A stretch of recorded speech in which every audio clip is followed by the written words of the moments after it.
Welcome to चूलो आसमान। हमारे साथ मौजूद हैं इस वक्त doctor Kaleem Ullah थाइन, ENT surgeon. हमारा सेगमेंट चल रहा है सेहत का सवाल, और सेहत के लिए आपके लिए कहा जा रहा है कि प्लीज़ ये गुटखा, पान, छालिया ये ज़्यादा मुंह में रखने से या खाने से आपको बहुत नुकसान हो सकता है। डॉक्टर साहब, कोई एक्सपीरियंसेस बताएं जिनको आपने बड़ा रोका और बाज ना आए और फिर उनका एंड क्या होता है? एंड तो बहुत बुरा होता है। लेकिन अपने कोई पेशेंट्स के बारे में बताएं। अपने पेशेंट्स के बारे में तो नहीं नाम बता थोड़ी सकता। पूछ रही हूँ। जनरली तो आपको ये बता सकता हूँ कि जो लोग ये इस्तेमाल करते हैं, मसलन मेरा एक पेशेंट था जो अफ़गानिस्तान से आया था, ओए होए। और वो नस्वार को अपने यहाँ रखे होते, यंग मैन, और वो मेरा ख्याल है 45 ईयर्स एज होगी उसकी, या 45 और 50। तो वो उनको यहाँ पे ट्यूमर हुआ और यहाँ पे काफ़ी बढ़ गया, और यहाँ से उनकी पीप निकलनी शुरू हो गई, और बोन भी उसकी जो मैंडिबल है उसमें भी इन्वॉल्वमेंट हो गया था, और नेक में भी ग्लैंड आ गए थे। तो हमको बड़ी एग्रेसिव सर्जरी उसकी करनी पड़ी, और उसकी सर्जरी काफ़ी लंबी चौड़ी हुई। तो उसके बाद वो चले गए अफ़गानिस्तान में, और 1.5-2 साल बाद मेरे पास आए थे काफ़ी बादाम पिस्ता लेके। अच्छा। वो कहने लगे कि जी मैं अब ठीक हो गया हूँ, लेकिन उसके बाद भी वो नस्वार लेता था। तो फिर एक दफ़ा जब वो आए थे तो उनको मैसिव हो गया था ट्यूमर, काफ़ी ज़्यादा ट्यूमर हो गया। तो मेरे ख्याल में अब कोई इत्ला नहीं आई तो वो फौत ही हो गया होगा।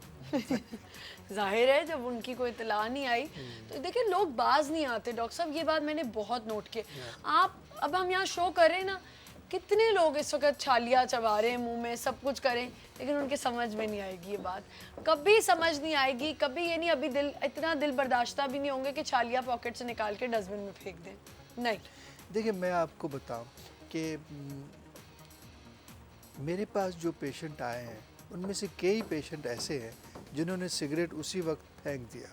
अच्छा। जिन्होंने छालिया उसी वक्त फेंक दिया और मेरे साथ वादा किया कि आइंदा हम छालिया और सिगरेट का इस्तेमाल नहीं करेंगे, और उन्होंने नहीं किया है। ऐसे भी लोग हैं। अखबार में हमने काफ़ी आर्टिकल लिखे थे, उसमें भी एक ईमेल में मुझे किसी ने ईमेल किया, एंड वो कोई फॉरेनर था कि आपके इस पढ़ने से मैंने सिगरेट छोड़ दिया। आप आर्टिकल भी लिखते हैं? जी। किस अखबार? डॉन में। अच्छा, और उसमें आप इसी से रिलेटेड लिखते हैं? इसी से, सिगरेट से रिलेटेड मैंने लिखा था। Ashtray, Pakistan is the ashtray of smoking.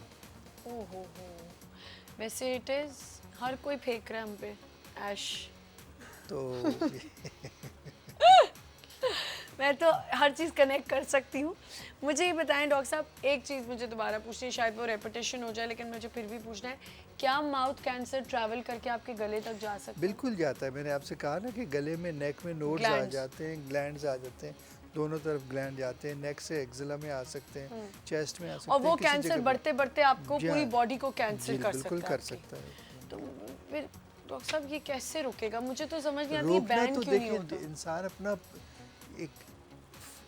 जिस इंसान में अपना एक फैसला करने की कुव्वत हो वो कर सकता है, क्यों नहीं कर सकता? क्यों नहीं कर सकता? लेकिन मुझे बताइए, ये चीज़ बैन क्यों नहीं हो सकती हमारे यहाँ? देखिए हमने काफ़ी कोशिश की कि इसको बैन किया जाए, और हमने काफ़ी गुटखे पे, खुसूसन छालिया पे। एक शहर की आपने मुझे बताई थी कि वहाँ पे सब गुटखा खाते थे, वो कौन सा? जी हाँ, सिब्बी था? नहीं सिब्बी नहीं है, वो सिंध में एक छोटा सा शहर है। मैं उसका इस वक्त नाम नहीं लेना चाहता हूँ क्योंकि वहाँ के लोग फिर मुझसे शिकायत करेंगे। मैं उनकी काफ़ी मदद करता हूँ। अच्छा ठीक है। तो लेकिन उसमें पूरी 99-100% लोग जो है गुटखा खाते थे, गुटखा खा। जी हाँ। और अब छोड़ा कितनों ने? छोड़ा होगा कुछ लोगों ने, मेरे ख्याल में छोड़ा। मैं 3 दफ़ा वहाँ जा चुका हूँ। नहीं छोड़ा? छोड़ते हैं कुछ लोग, छोड़ देते हैं। जी हाँ, जी हाँ। अच्छा डॉक्टर साहब, बच्चे को अगर कैंसर हो जाए, अगर बच्चा माउथ कैंसर से सफ़र करे और अगर वो ना छालिया, देखिए बच्चे में कैंसर बहुत रेयरली होता है, बहुत रेयरली, बहुत ही रेयरली होता ही नहीं है, बहुत हमने नहीं देखे। लेकिन बच्चों में जो ये इन्फेक्शन है थ्रोट का वो बहुत कॉमन है, जैसे टांसलाइटिस हो गया, फेरेंजाइटिस हो गया, लेरिंजाइटिस हो गया, लेरिंग्स में इन्वॉल्व, और वो इसी चीज़ों से होता है। ये जंक फूड आजकल खाते हैं जी, चॉकलेट्स खाते हैं, चॉकलेट्स, जितने भी मिल्क प्रोडक्ट हैं ये सब प्रॉब्लम्स करते हैं। क्यों? इसलिए कि ये बहुत ठंडे होते हैं, हाँ। इसलिए कि ये लोग कोल्ड करके इसको पीते हैं। अगर नॉर्मली आप मिल्क लेते हैं तो it's a very healthy thing normally. अब लेकिन मिल्क प्रोडक्ट में आप देखें ये लोग चीज़ मसलन लेते हैं, एक्सेसिव अमाउंट ऑफ चीज़ खाया जाता है विच इज़ नॉट राइट। जो कि क्यूब की क्यूब मुंह में डाल ली। जी हाँ। तो इसी तरह से चॉकलेट एक्सेसिव अमाउंट, पहले तो हमारे मुल्क में चॉकलेट मिलते नहीं थे, अब तो फरावान है, चॉकलेट भी काफ़ी मिलते हैं। और जो एलीट क्लास है उनके बच्चे अक्सर चॉकलेट बहुत खाते हैं, उससे भी गला ख़राब होता है। फिर ये जो फिज़ी ड्रिंक्स हैं, ये ड्रिंक्स बच्चे इस्तेमाल करते हैं। फिर जो जंक फूड है जितना अवेलेबल है आजकल, आप देखें शहर में जंक फूड अवेलेबल है, उसमें घी काफ़ी होता है, रोगनी चीज़ें होती हैं और वो बच्चे खाते हैं। उसके ऊपर फिर ड्रिंक्स लेते हैं तो वो जो ऑयली मटेरियल है वो स्टिक कर जाता है म्यूकोज़ा को, और म्यूकोज़ा की एक्टिविटी जितनी है वो ख़त्म हो जाती है। अब जब एक्टिविटी ख़त्म हो जाती है तो उनकी छोटी छोटी शरियानें जो है वो सिकुड़ जाती हैं, और जब सिकुड़ जाती हैं तो बैक्टीरिया का अटैक हो जाता है। क्योंकि बॉडी का जो ब्लड है वो तो डिफेंस है ना आपका, खून जो है वो ये गर्दिश करता है बॉडी में, उसी की वजह से आपका डिफेंस मैकेनिज्म अच्छा डॉक्टर साहब, कंटेजियस अगर हम बात करें तो mouth cancer is contagious? No, it's not.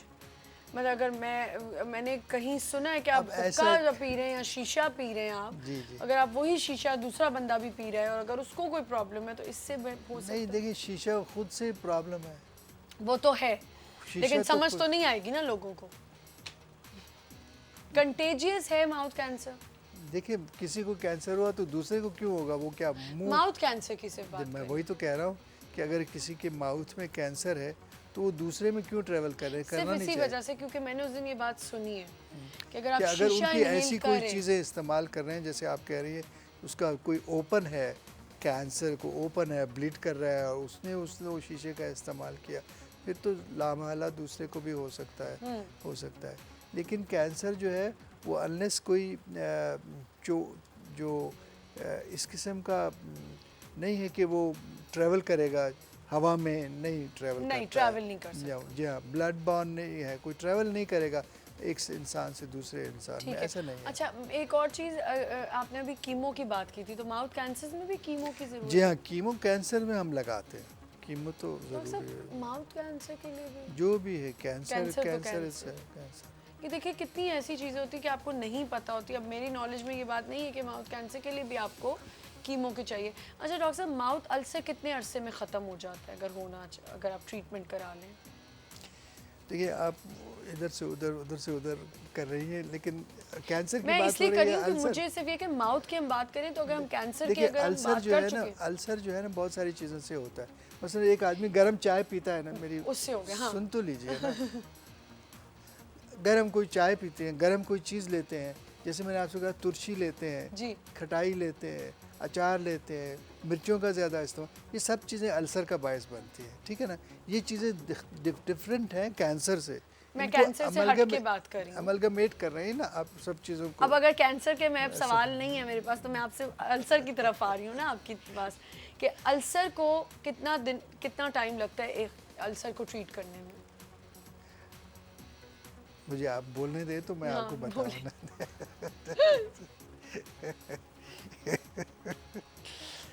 देखिए अल्सर मुख्तलिफ़ किस्म के होते हैं ना।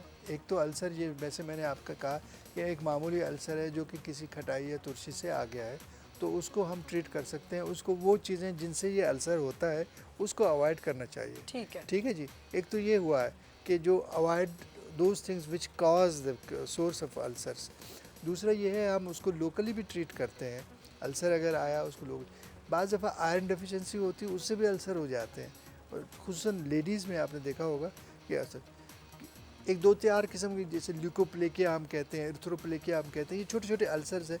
ये होते तो हैं, ठीक भी हो जाते हैं, लेकिन इनको भी कभी कभी ऐसा होता है कि ये अल्सर भी कभी कभी कैंसर में तब्दील हो सकते हैं। क्योंकि लॉन्ग स्टैंडिंग अगर ड्यूरेशन है, एक आदमी परहेज़ ही नहीं कर रहा, कुछ कर ही नहीं रहा, सुन ही नहीं रहा ना, किसी की बात ही नहीं सुन रहा है, उनका मुंह से खाना पीना भी नहीं हो रहा, लेकिन वो फिर भी तो constantly that can lead to ये प्री मैलिग्नेंट कंडीशन को कहा जाए। तो इसलिए अवॉइडेंस ऑफ सब्सटेंस जो काज करता है, सबसे इम्पॉर्टेंट तो वही है कि आप उनको अवॉइड करें।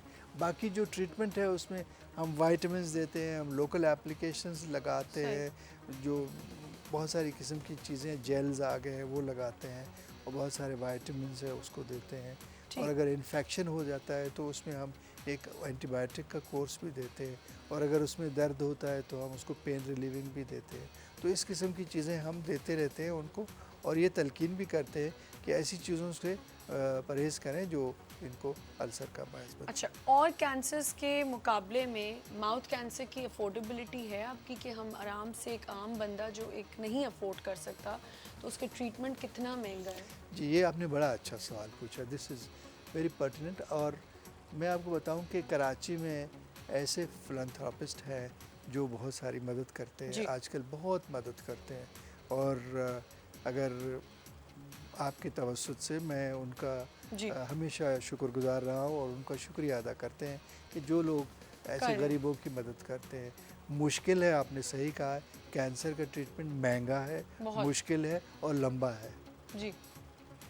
तो इसलिए लंबा और मुश्किल ट्रीटमेंट। अब एक गरीब आदमी है जो कि रोज़गार करता है, सुबह को रोज़गार करता है अपना, और शाम को वही रोज़ी के छोटे से पैसे कमाता है, और उसी से वो उसकी रोज़ी होती है। अब वो लंबा जो हुआ तो वो तो बेचारा अपने रोज़गार से गया, और उसके घर वाले भी भूखे रहे।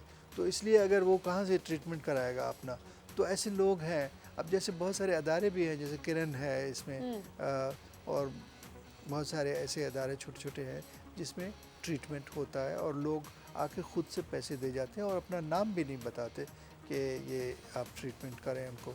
तो ये कराची में तो मेरे ख़्याल में अल्लाह की फ़ज़ल से ये बड़ी सहूलत है। और लेकिन इंटीरियर में या दूसरे शहरों में मुझे इतना अंदाज़ा नहीं है, ज़रूर होगा जी, तो लोग करते इंटीरियर से होंगे, काफ़ी लोग यहाँ इलाज कराने आते हैं, लोग आते हैं। तो ये लंबा इलाज है उसका, और इसका जैसे मैंने आपसे गुजारिश की कि इसको ऑपरेशन करना पड़ता है, उसमें 2-2 3-3 हफ्ते ऑपरेशन के लगते हैं। फिर उसमें आपको कीमोथेरेपी 3-4 हफ्ते की लगती है, रेडियोथेरेपी लगती है। तो एक लंबा ट्रीटमेंट है, जाना, फिर आके दोबारा से अपना ट्रीटमेंट कराना, और उसके काफ़ी मुश्किल हो जाता है। तो इसके लिए सबसे बेहतर यही बात है जो हम बात करें, इसको सम अप यही करते हैं कि छालिया, गुटखा, जिन जिन चीज़ों से ये कॉज जो इसका है उसको ख़त्म किया जाए।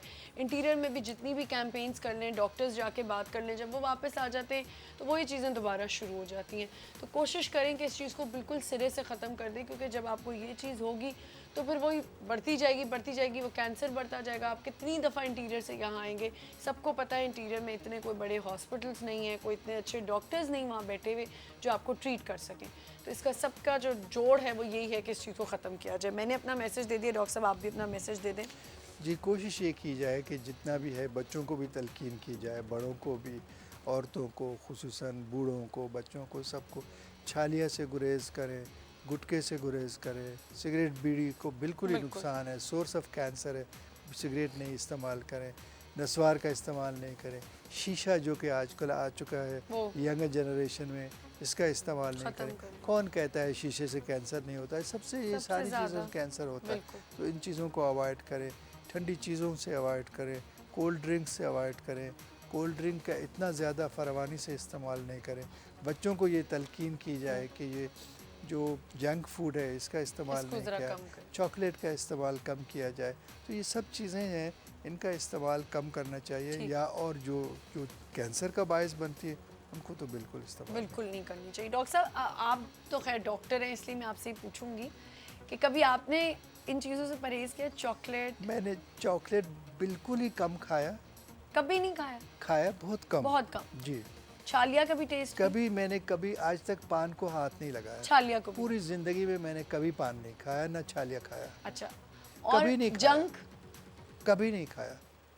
सिगरेट तो बिल्कुल ही नहीं? नहीं, कभी भी नहीं, जिंदगी में भी नहीं? नहीं, बिल्कुल। मैंने सारी चीज़ें जो thank you so much doctor साहब, बहुत शुक्रिया आने का। और इतनी हमें आज इन्फॉर्मेशन मिली, माउथ अल्सर की भी मैं बात ले आई थी और माउथ कैंसर की भी हमने बात कर ली। अपना बहुत ख्याल रखें। आप हमें फीडबैक दे सकते हैं छू लो आसमान @news1tv.tv पे, या मैसेज करें हमें www.facebook.com/छू लो आसमान। इस पर भी आप हमसे कनेक्ट हो सकते हैं। Have a lovely day. इंशाल्लाह मैं आपसे कल मिलूंगी एक नए शो के साथ। खुदा हाफिज़।